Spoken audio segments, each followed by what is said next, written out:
What's up, guys? What's going on? I'm Paul. This is Pauline Theology's Daily Devotional, man, and we're going to the book of John.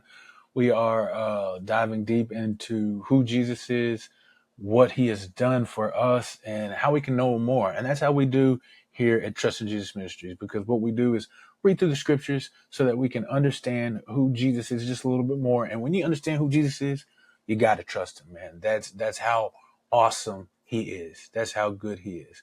And so now we are in John 14:29. So if you haven't read it yet, go ahead and stop the tape, check it out, see what it has to say. Come back and we'll answer the 4 questions. If you have already read it, then let's go ahead and jump in and see what it has to say.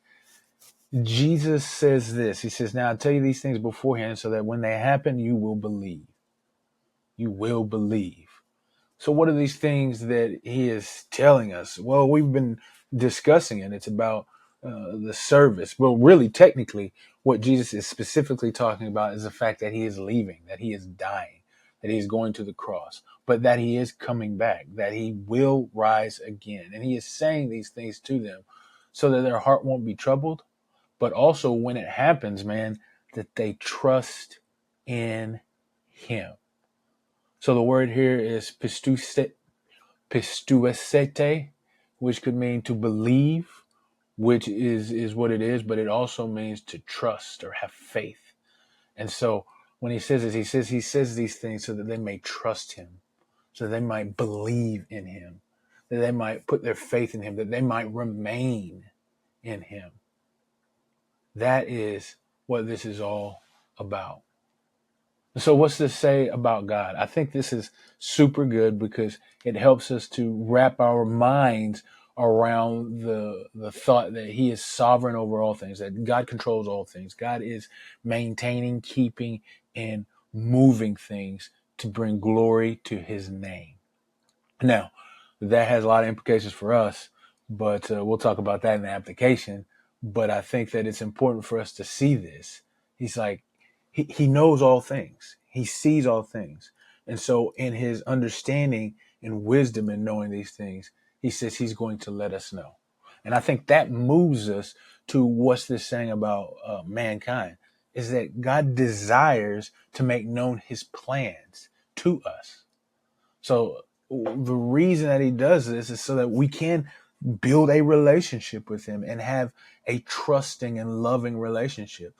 He says he does these things so that they may know and believe. And when you believe, that's when you start to obey. Remember, believing or trusting, faith is demonstrated in action. And so Jesus says these things to them so that when he tells them that they should obey if they love him, that they will, because they understand what he is doing and how he is doing it. And so I think that's implications for us, is that, man, that God desires for us to know him, to know his power so that we can trust him, and then we will obey. That song, Trust and Obey, for there's no other way to be happy in Jesus but to trust and obey. And I think that is what God is trying to do. So how do we apply these truths to our lives? Well, I think that we should be recognizing this revelation that the Father wants to bring to us. So look in our lives and the things that's going on and see where God is moving, where he's speaking with us, where he's talking to us, trying to build that trust with us. But also it's through reading the scriptures, man. It's understanding what he has already displayed through all of time, his sovereignty, his wisdom, his power, his goodness, his love, and then allowing that to penetrate our hearts so that we can trust him, because he has revealed, he has done these things so that we might believe.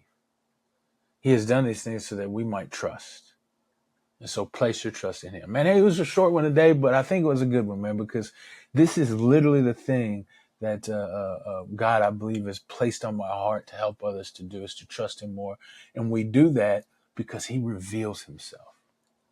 So see where he has revealed himself, and then allow that to create in you or foster in you a trust and a faithfulness in the King of the world. I'll see you guys in the next episode.